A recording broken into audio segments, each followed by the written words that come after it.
Assalamualaikum warahmatullahi wabarakatuh. Pertama sekali, kami ingin mengucapkan terima kasih kepada Ibu Elvira Lutan sebagai dosen pengampu mata kuliah Etika Bisnis dan Profesi. Selanjutnya, terima kasih kepada rekan-rekan seperjuangan kami pada saat ini.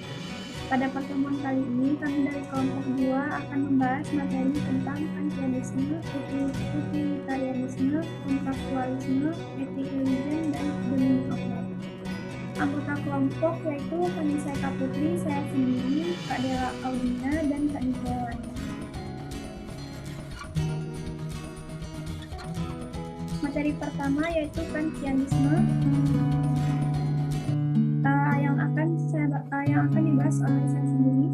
Yang pertama ada kebajikan dan kebahagiaan atau berjalan baik dan melakukan benar. Perbedaan ini dapat ditandai dalam beberapa cara. Salah satunya adalah dengan membandingkan bernasib baik dengan melakukan yang benar. Sudah menjadi hal yang lumrah bahwa bahkan pria dan wanita yang paling tidak berprinsip pun yang tidak pernah melakukan hal yang benar dapat berhasil dengan cukup baik. Yang kedua ada kan dan niat baik. Maksud dari kan ini adalah betapapun kaya atau berbakatnya kita, manfaat seperti itu dapat disalahgunakan karena kekayaan besar dapat dengan sengaja disia-siakan untuk hal-hal sepele yang tidak berguna atau juga digunakan untuk merusak dan meremehkan orang lain. Penjahat dan teroris pun terkadang menunjukkan bakat besar untuk mencuri elektronik, pencucian uang atau perencanaan strategis. Yang ketiga ada dapur dan alasan praktis. Perbedaan yang mereka pikirkan adalah antara penalaran yang diarahkan untuk memberitahu apa yang harus dipikirkan atau diyakini dan penalaran yang diarahkan untuk memberitahu apa yang harus dilakukan. Jika ini benar, jelas bahwa tidak ada daya tarik nalar yang dapat menghasilkan landasan konklusif untuk tindakan, karena semua seruan tersebut berperan hanya dalam peran yang tunduk pada keinginan dan akibatnya akal secara abstrak tidak membahas masalah-masalah praktis. Yang ketiga ada imperatif. Yang ketiga ada imperatif, hipotetik, dan kategoris. Kita dapat memeriksa rasionalitas imperatif kategoris dengan memeriksa dalam terang apa yang dia sebut dengan alasan praktis murni. Jadi keyakinan umum tentang karakter utama pertimbangan moral inilah yang membuat konsepsikan tentang kategoris imperatif menarik. Atau setidaknya begitu jika hal-hal seperti ini sebenarnya hanya menarik kontras antara dua jenis imperatif dasar, yaitu teknik dan asertif pada dasar yang sama. Kemudian ada alasan praktis murni dan hukum moral. Jadi, apa yang benar secara objektif biasanya dialami oleh kita sendiri sebagai kendala tindakan. Sesuatu yang harus kita lakukan, karena kecenderungan alami kita sering terletak pada arah yang lain. Sekarang ini memberi kita pada kenyataan dengan cara untuk menentukan apa hukum moral itu. Misalkan, saya mengusulkan untuk melakukan suatu tindakan karena suatu alasan, atau apa yang disebut dengan sebagai pepatah. Bisakah bertindak berdasarkan pepatah itu menjadi hukum alam di dunia makhluk sempurna? Jadi jika tidak bisa, pepatah itu hanya menunjukkan bahwa tindakan yang diusulkan tidak sesuai dengan alasan praktis murni dan karena itu tidak benar secara normal. Kemudian ada universalisabilitas. Metode ini terdiri dari penerapan tes pada setiap tindakan beralasan. Tes yang kemudian dikenal dalam filsafat moral sebagai kemampuan universal. Dalam uji universalisasi, kedua inilah Kant tertarik dan ia memberikan elaborasi formal pertama. Penting untuk dilihat bagaimanapun bahwa berbeda dengan interpretasi pertama, tidak berspekulasi tentang apa yang akan dilakukan oleh umat manusia secara umum, melainkan apa yang kita inginkan secara konsisten untuk menjadi perilaku seluruh umat manusia. Kemudian ada ringkasan filsafat Kant. Ketika kita mengajukan pertanyaan tentang kehidupan yang baik, ada ambiguitas yang tertanam di dalamnya. Kita bisa berarti kehidupan paling bahagia atau bisa berarti kehidupan yang paling berharga. Baik kita kaya atau miskin, pintar atau bodoh, tampan atau jelek, ceria atau sedih, setiap orang dari kita dapat bertujuan untuk melakukan apa yang benar hanya karena itu benar. Dan jika kita berhasil dalam hal ini, kita berhasil menjalani kehidupan yang baik secara moral. Kemudian ada tindakan, niat, dan hasil.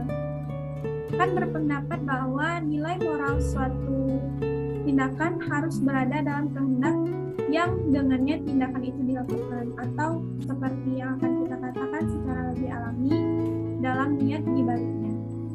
Ini seperti yang telah kita lihat, karena orang tidak dapat dimintai pertanggungjawaban dan mereka juga tidak dapat mengklaim manfaat dari hasil yang mereka miliki dalam pengendalian yang sangat tidak sempurna. Kemudian ada uji universalitas. Disinilah kontribusikan yang paling banyak dibahas terhadap filsafat moral berperan, yaitu formulasi imperatif kategorisnya. Kan mengklaim bahwa menawarkan kepada kita sebuah tes yang dengannya tindakan dan niat kita dapat dinilai. Sebuah tes yang cukup independen dari hasil yang diinginkan atau aktual. Kemudian yang terakhir ada tugas demi untuk tugas. Sekarang jika kehidupan moral adalah kehidupan tugas demi tugas dan bentuk terbaik dalam arti terbaik, kehidupan manusia adalah kehidupan moral. Kita dituntun dengan agak cepat ke kesimpulan yang agak tidak menyenangkan bahwa banyak kehidupan manusia yang bahagia dan menarik.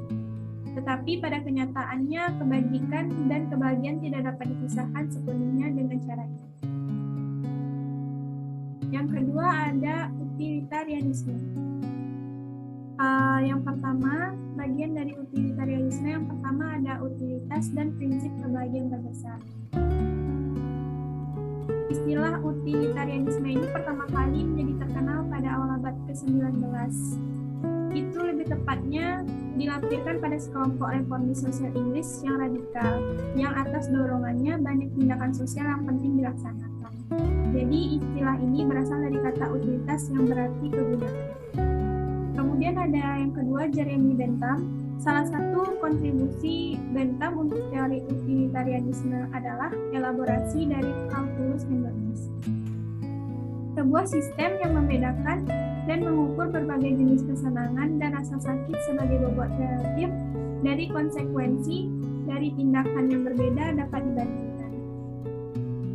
Kemudian yang ketiga ada egoisme, altruisme, dan umum kebajikan. Baik Bentham maupun Mill menjadikan prinsip utilitas atau prinsip kebahagiaan terbesar sebagai pusat pemikiran moral mereka. Jadi jika yang penting adalah kebahagiaan secara umum, kebahagiaan diri sendiri sama pentingnya dengan kebahagiaan orang lain.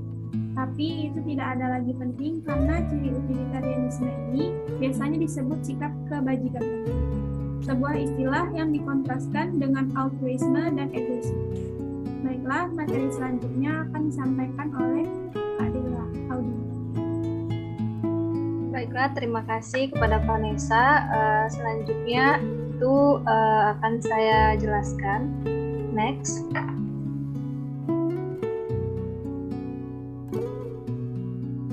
Nah, pada slide ini itu masih berhubungan dengan utilitarianism, yaitu membandingkan antara utilitarianism tindakan dan utilitarianism aturan.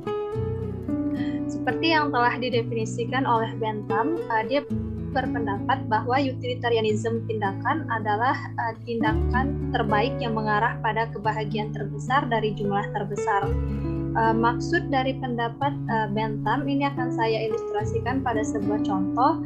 Misalkan dalam sebuah lingkungan itu ada seorang gelandangan yang sehat walafiat, namun dia tidak memiliki kontribusi apapun untuk lingkungan tersebut.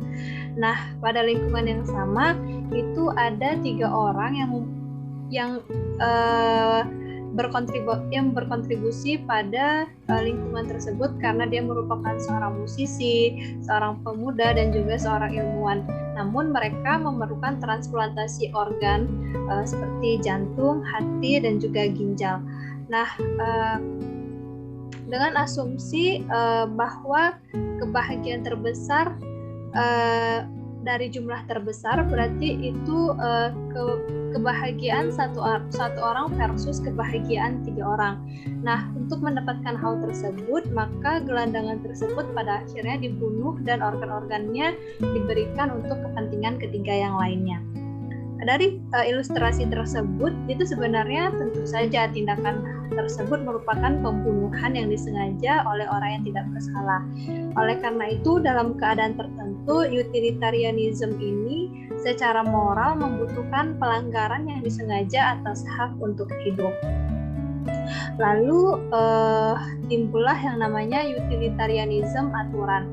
Nah, pada pendapat ini dia menyatakan bahwa setiap tindakan seseorang itu harus sesuai dengan aturan perilaku yang paling kondusif untuk kebahagiaan terbesar, di mana nantinya satu-satunya kriteria yang diterima untuk aturan-aturan ini adalah jika aturan ini secara umum ditindaklanjuti akan mengarah pada kebahagiaan terbesar. Selanjutnya itu hubungan antara utilitarianism dan consequentialism. Nah, hubungan antara utilitarianism tindakan dengan consequentialism itu berpendapat bahwa tindakan harus dinilai secara langsung sesuai dengan konsekuensinya untuk kebahagiaan. Jadi secara langsung yang perlu digarisbawahi. Sementara kalau hubungan antara utilitarianism aturan dengan consequentialism ini menyatakan bahwa setiap tindakan seseorang harus dinilai konsekuensi yang kondusif menuju harus dinilai berdasarkan aturan. Jadi jelas berbeda antara hubungan utilitarianism tindakan dengan consequentialism dan utilitarianism aturan dengan consequentialism. Nah, akhirnya etika utilitarianism ini memiliki dua aspek yang berbeda. Kalau yang tindakan itu aspeknya hedonis, jadi dia fokusnya hanya pada kesenangan dan kebahagiaan. Sementara untuk aturan itu aspeknya adalah konsekuensialis, yaitu fokusnya pada konsekuensi tindakan. Selanjutnya untuk mengukur konsekuensi itu bagaimana, jadi kita harus mempertimbangkan sifat dari suatu tindakan. Kita terkadang cenderung menganggap tindakan dan konsekuensi itu diilustrasikan seperti batu yang dilemparkan ke dalam kolam. Namun pada kenyataannya hal ini tidak seperti itu. Jadi konsekuensi ini posisinya sangat rumit. Sangat rumit itu kenapa? Karena dari suatu tindakan itu pasti punya konsekuensi, dan konsekuensi tersebut punya konsekuensi pula. Jadi begitulah rumitnya posisi konsekuensi ini. Selanjutnya consequentialism dan spontanitas.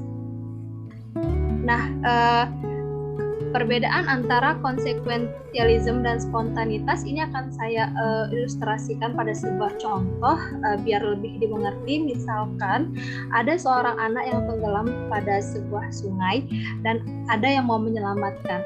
Jika berdasarkan konsep consequentialism, dia pasti akan berhenti sejenak untuk memikirkan dan mempertimbangkan konsekuensi dari setiap tindakan penyelamatan yang diambilnya.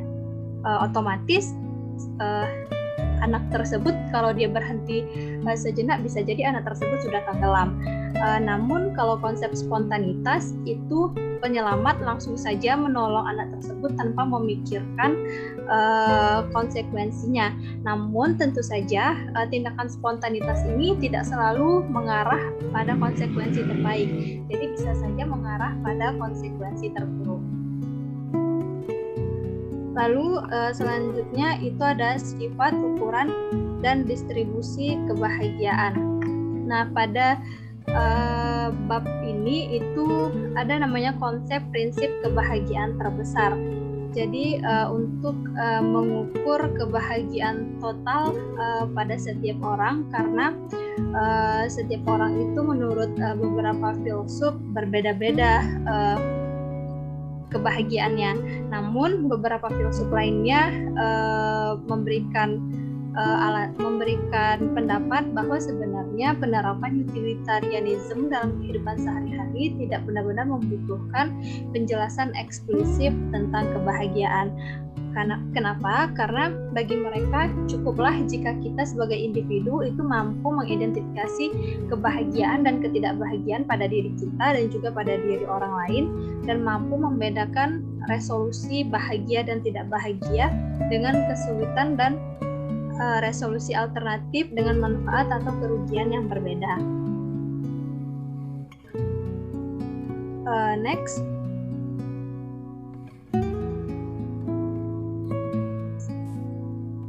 Oke, selanjutnya bukti pendapat Mill. Nah, menurut pendapat Mill tadi bahwa kebahagiaan diinginkan dan satu-satunya hal yang diinginkan sebagai tujuan. Semua hal lain yang hanya diinginkan sebagai sarana untuk tujuan itu. Nah, kesulitan untuk membuktikan nilai tertinggi kebahagiaan ini telah diakui oleh beberapa filsuf, di mana dia mengakui bahwa sebenarnya pendapat Mill tentang keinginan dan kesenangan itu tanpa dasar gitu. Di mana mereka menyarankan agar kita dapat mengungkapkan seluruh doktrin bukan dalam hal kebahagiaan, tapi juga dalam hal kepuasan atau preferensi keinginan dan tindakan yang benar, atau preferensi keinginan. Dan tindakan yang benar adalah tindakan yang mengarah pada jumlah keinginan terbesar. Next. Selanjutnya itu masuk ke bab ke-8 tentang kontraktualisme.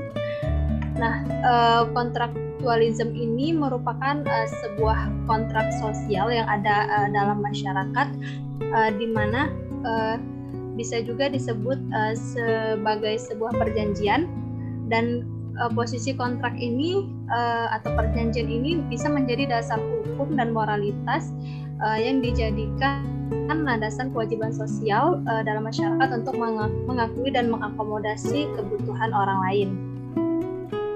Jika kita dapat menunjukkan beberapa cara di mana prinsip-prinsip dasar moralitas berakar pada kesepakatan sosial ini atau kontrak sosial ini, maka kita nantinya akan memiliki landasan rasional untuk gagasan bahwa prinsip-prinsip moral itu tidak dapat diabaikan begitu saja, karena mereka memiliki hubungan langsung dengan keinginan individu atau keinginan kelompok.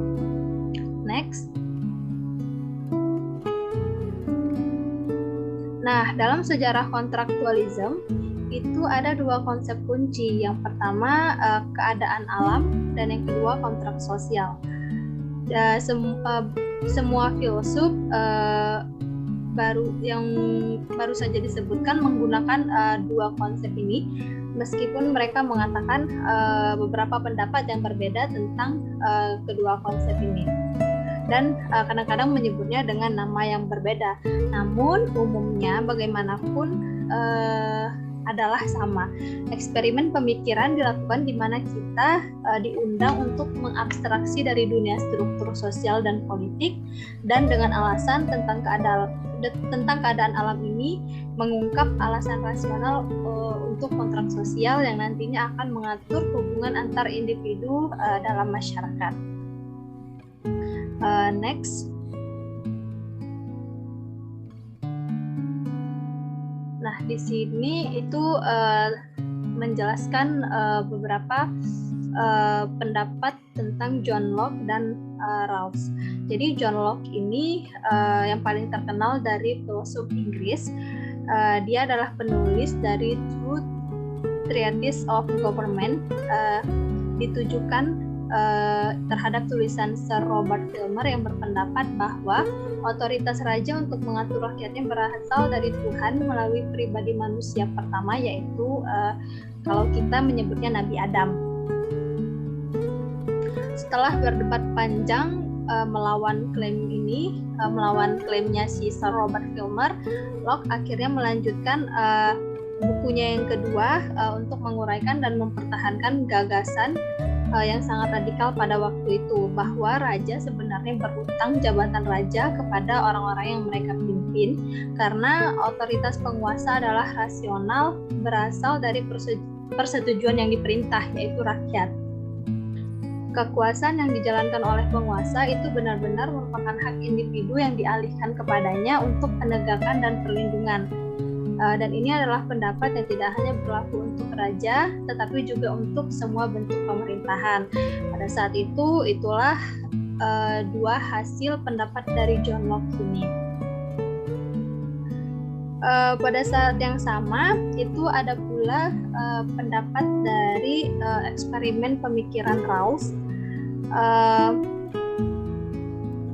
Dia menganggap bahwa bagi seseorang untuk menyetujui masyarakat di mana dia adalah anggota tetap dari kelas bawah dan inti dari pembahasan tentang aturan moral mendasar yang mengatur perilaku sosial yang akan datang dengan seperangkat aturan yang dapat memerintahkan persetujuan rasional dari semua orang yang mereka terapkan.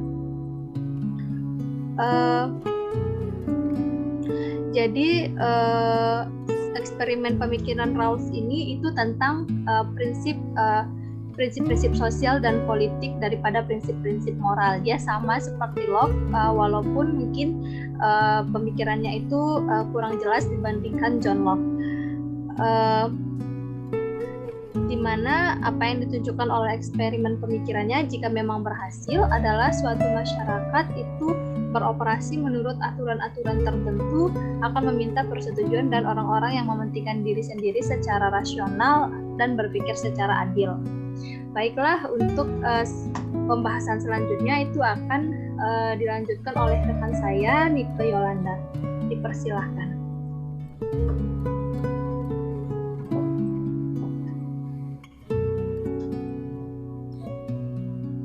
Baik, terima kasih Dela atas pemaparannya.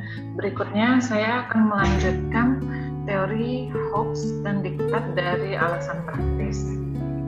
Jadi ini adalah pendekatan yang diadopsi oleh ahli kontraktualisme, yaitu Thomas Hobbes pada abad ke-15 dan 16. Jadi menurut Hobbes ini, di mana keadaan alamiah itu adalah war of all against all, yaitu perang melawan semua.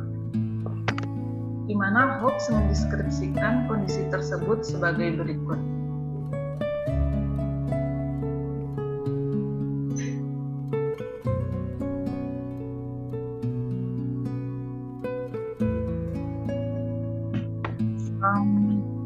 Jadi Hobbes ini mendeskripsikan saat itu tidak ada tempat pembangunan, tidak ada budaya, tidak ada arah, tidak ada bangunan yang nyaman, hingga di mana keadaan manusia saat itu terpencil, miskin, buruk, kasar, dan pendek. Itu adalah di dalam buku Hobbes. Jadi keadaan seperti itu muncul anggapan bahwa orang secara alami itu egois. Ini yang membuat eksperimen pemikiran Hobbes ini relevan dalam konteks sekarang, karena secara tegas ditunjukkan kepada mental egoistik. Argumennya ini adalah bahwa setiap orang memiliki alasan untuk keluar dari keadaan alamiah, apapun tujuan dan keinginan. Akibatnya, setiap orang memiliki alasan kuat untuk mencari suatu tatanan sosial. Berikutnya ada politik, moralitas, dan agama. Next.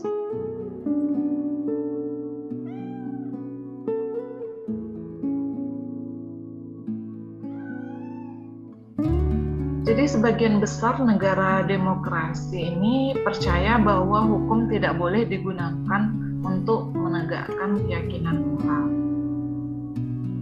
Ketika hak-hak dasar manusia dan warga negara kadang-kadang dilanggar daripada dilindungi oleh negara, maka atas nama hak-hak tersebut warga negara memberontak melawan penguasa mereka. Implikasinya kontra hoax, sumber hukum haram ini dan hak tidak bisa menjadi negara berdaulat. Asal-usul dan otoritas mereka harus datang dari tempat lain. Alam bukan dari negara, tapi dari Tuhan secara harfiah yang diberikan oleh Tuhan. Dan dengan demikian otoritas moralitas datang. Kita masuk kepada bab 9, yaitu tentang etika, agama, dan makna hidup. Ini adalah bab terakhir kita. Yang kita sampaikan diharapkan banyak orang secara filosofis concern dengan nama Tuhan, kebaikan dan kejahatan, serta makna hidup. Jadi sebelum mempertimbangkan ini, berikut ada beberapa ringkasan umum dari argumen sebelumnya hingga membawa kita ke titik etika, agama, dan makna hidup. Next. Jadi argumen sejauh ini ada 6 teori yang kita bahas. Yang pertama ada egois. Argumen kita adalah salah satu pendekatan untuk menjawab pertanyaan tentang etika, di mana pertanyaan itu adalah apakah jenis kehidupan terbaik yang bisa dijalani manusia. Jawaban pertama pada egoisme. Egoisme itu adalah yang menyatakan di mana kehidupan terbaik itu salah satu di mana Anda mendapatkan apa yang Anda mau. Ada berbagai keberatan tentang jawaban ini, tapi yang paling penting adalah egoisme mengandaikan bahwa keinginan kita menunggu untuk dipuaskan. Oleh karena itu, egoisme ini tidak memadai sebagai panduan hidup yang baik. Meskipun egoisme memberitahu kita apa yang harus kita lakukan, namun itu tidak dapat membantu kita secara kritis untuk membentuk keinginan itu. Kemudian jawaban yang kedua ada hedonisme, di mana pandangan hidup itu adalah tentang kesenangan. Namun hedonisme ini bukan tanpa kesulitan juga. Jadi meskipun garis Sirenaik mengatakan bahwa jenis kehidupan itu adalah anggur, wanita, dan lagu, faktanya akan ada rasa sakit di belakangnya.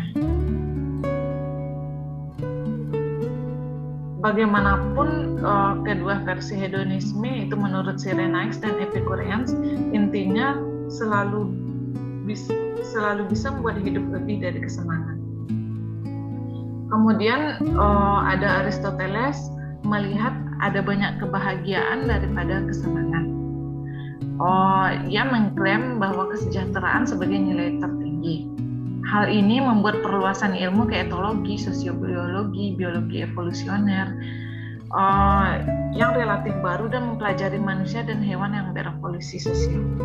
Jadi inti dari etika naturalisme ini adalah bukan hanya upaya tentang menyelesaikan pertanyaan tentang perilaku moral, namun juga manusia telah membuktikan mampu beradaptasi dengan sejumlah lingkungan yang berbeda. Kemudian yang keempat ada eksistensialisme, di mana berpandangan bahwa kebebasan mereka dari penentuan alam itu kemampuan mereka untuk mengatasi hambatan alam dan tanggung jawab mereka atas nasib dan perilaku mereka sendiri. Yang kelima ada teori moral Kant atau Kantianisme yang memberikan alternatif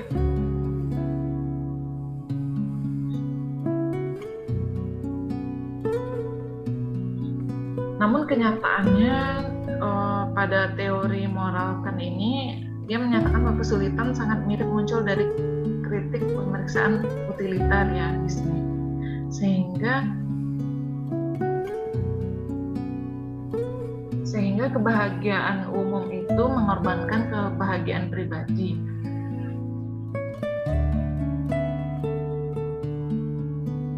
Yang keenam ada utilitarianisme, namun utilitarianisme ini juga tidak bisa menjawab pertanyaan ini, akibatnya tidak bisa menegaskan otoritas atas kita.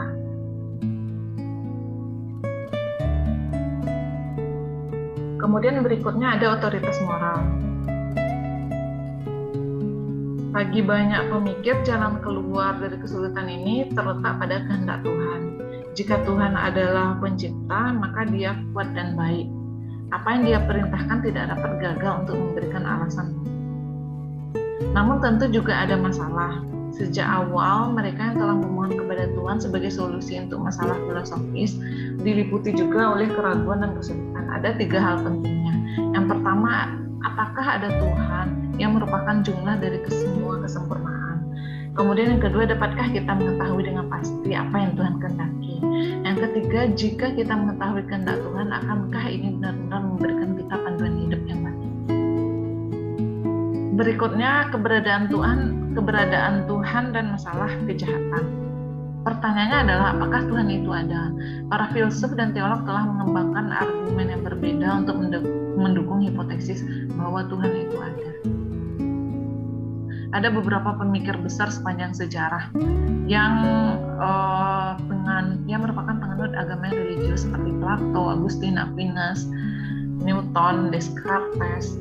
Kemudian ada juga yang menjadi ateis seperti Hume, Nietzsche, Marx, Darwin. Kemudian yang lainnya seperti Spinoza, Kant, Hegel, Einstein menciptakan sebagian hasil dari refleksi intelektual mereka, sehingga menganut keyakinan agama yang banyak orang berpikir itu adalah sesat. Namun ada satu aspek koneksi antara keberadaan Tuhan dan dasar dari etika yang disebut dengan masalah kejahatan. Agama Hindu dan Buddha tidak punya konsep Tuhan monoteis yang seperti dipercaya oleh agama Kristen, Yahudi, dan Islam. Namun permasalahannya di sini, apakah cinta Tuhan itu ada? Di mana keberadaan Tuhan itu? Seperti pada kasus Holocaust, pada kasus pembantaian yang kira-kira pada 6 juta penganut Yahudi Eropa sama Perang Dunia Kedua yang didukung oleh negara Jerman Nazi yang dipimpin oleh Adolf Hitler.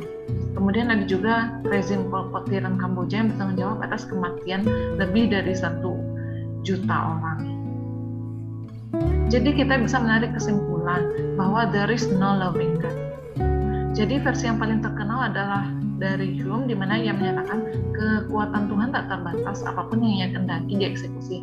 Tapi ada manusia dan hewan lain yang tidak bahagia. Jika Tuhan Maha Pengasih, Dia ingin mengakhiri kejahatan dan penderitaan. Jika Dia Maha Kuasa, tidak ada yang bisa menghentikan untuk melakukan. Berikutnya tentang masalah pengetahuan agama. Jika Tuhan memang ada, dapatkah kita mengetahui dengan pasti apa kehendaknya bagi kita? Pertama, kita harus menyelesaikan pertanyaan agama mana yang benar. Contohnya, apakah kita harus hidup poligami atau monogami? Kristen melarang poligami, sedangkan dalam Islam sendiri membuat poligami itu tidak hanya diperbolehkan, namun juga diinginkan. Tentu saja kita disarankan untuk mencoba memutuskan antara jawaban yang berbeda ini. Apakah kita harus menerimanya atau kita tolak? Berikutnya ada dilema Euthyphro. Euthyphro ini adalah salah satu dialog karya Plato. Dialog ini terjadi dalam jarak waktu beberapa minggu menjelang ke pengadilan Socrates yang menceritakan dialog antara Socrates dan Euthyphro, di mana Euthyphro itu seorang ahli agama yang menuntut ayahnya sendiri atas pembunuhan. Banyak orang berpikir tidak pantas bagi seseorang anak untuk mengajukan tuntutan kepada ayahnya, tapi Euthyphro mengaku lebih tahu tujuannya bukan untuk ayahnya dihukum, tapi untuk membersihkan rumah tangga dari hutang darah. Hal ini membuat Socrates mengajukan diri ingin menjadi murid dari Euthyphro. Kemudian ada mitos Sisyphus. Mitos Sisyphus ini dipopulerkan oleh filsuf Prancis Albert Camus tentang makna manusia dan kehidupan yang ia ceritakan dalam bukunya The Myth of Sisyphus. Sisyphus itu adalah raja legendaris dari Yunani yang terkenal sangat licik, sehingga saat kematian datang, Dewa Zeus mengutuk dan menghukumnya dengan cara dia harus menggulingkan batu besar dari atas lereng ke atas lereng bukit. Namun saat mencapai puncak, batu itu jatuh lagi dan harus mulai lagi dari awal, dan itu terus berlanjut. Terakhir kita membahas tentang kesatuan tujuan dan subjektif, di mana kebahagiaan sejati dapat ditemukan. Jadi keyakinan agama muncul bukan hanya dari intelektual pendidikan dan spekulasi, tapi juga dari perasaan dan pengalaman religius. Penggunaan ide-ide keagamaan dimaksudkan untuk mengatasi konflik tersebut, tapi itu membawa ide-ide yang sulit. Berikut adalah penjelasan tentang presentasi yang kelompok kami bahas. Berikutnya kembali ke moderator.